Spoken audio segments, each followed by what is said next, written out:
মহাকাশের ভরশূন্য বা অতি ক্ষুদ্র মহাকর্ষণ পরিবেশ মানুষের শরীরের উপর, বিশেষ করে মানব ভ্রূণের বিকাশের উপর ঠিক কী ধরনের প্রভাব ফেলে?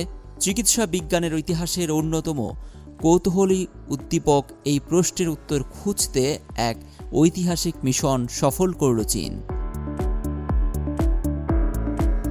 মহাকাশে টানা ২১০ দিন, প্রায় ৭ মাস অবস্থানের পর এক নতুন রেকর্ড করে পৃথিবীর বুকে ফিরে এসেছেন চীনের শেনচু-২১ মিশনের ৩ নভোচারী। ফেরার সময় তারা সঙ্গে করে নিয়ে এসেছেন বিজ্ঞানীদের অধীর আগ্রহে প্রতীক্ষিত কৃত্রিম মানব ভ্রূণসহ মহাকাশে উৎপাদিত অত্যন্ত মূল্যবান ৪১ কেজিরও বেশি বৈজ্ঞানিক নমুনার এক বিশাল ভাণ্ডার। চীনের মহাকাশ সংস্থা এই মিশনটিকে সম্পূর্ণ সফল বলে ঘোষণা করেছে।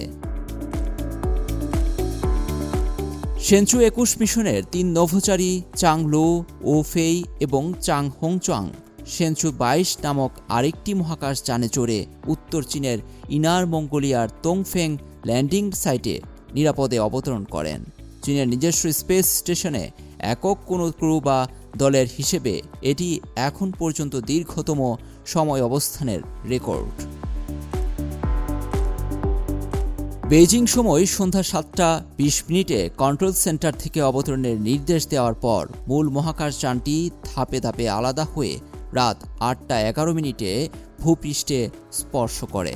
রাত ৮টা ৫৯ মধ্যে ৩ নভোচারী সম্পূর্ণ সুস্থ শরীরে ক্যাপসুল থেকে বেরিয়ে আসেন। দীর্ঘ ৭ মাস মহাকাশের ভরহীন পরিবেশে থাকায় নভোচারীদের হাড় ও পেশি পৃথিবীর স্বাভাবিক মাধ্যাকর্ষণের সাথে খাপ খাইয়ে নিতে সমস্যা হয়।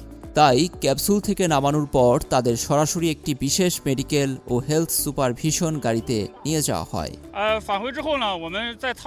নভোচারীরা ক্যাপসুলের ভেতরে থাকা অবস্থাতেই আমরা তাদের মাধ্যাকর্ষণ রিঅ্যাডাপ্টেশন বা মানিয়ে নেয়ার প্রক্রিয়া শুরু করি। বিশেষ এই গাড়ির ভেতরে আমাদের শরীরকে পৃথিবীর টানের সাথে খাপ খাওয়াতে এবং দ্রুত সুস্থ করে তুলতে ৯টি ক্যাটাগরিতে প্রায় ৩০টি স্বাস্থ্যগত প্রক্রিয়া সম্পন্ন করা হয়। সেখানেই তাদের শারীরিক পরীক্ষা, মাইক্রো অর্গানিজম টেস্ট এবং রাতের খাবার দেয়া হয়। এরপর পরিস্থিতি বুঝে হেলিকপ্টারে করে তাদের মূল কেন্দ্রে স্থানান্তর করা হয়। চীনা একাডেমি অব সায়েন্সের প্রকৌশলী সান চংচিয়ান জানান, শেনচু-২২ মহাকাশযানটি ২৩টি ভিন্ন বৈজ্ঞানিক প্রকল্পের মোট ৪১.১৪ কেজি ওজনের নমুনা পৃথিবীতে নিয়ে এসেছে। মাইক্রোগ্র্যাভিটি, পদার্থবিদ্যা, মহাকাশ সামগ্রী বিজ্ঞান, অ্যারোস্পেস মেডিসিন এবং স্পেস লাইফ সায়েন্সের মতো গভীর গবেষণার ফল এগুলো।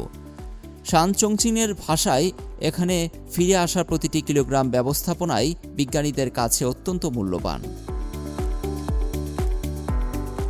এর মধ্যে সবচেয়ে আলোড়ন সৃষ্টি করেছে লাইফ সায়েন্স বা জীবন বিজ্ঞান শাখার ৯টি প্রকল্পের জৈবিক নমুনাগুলো, যার মধ্যে অন্যতম হল কৃত্রিম মানব ভ্রূণ।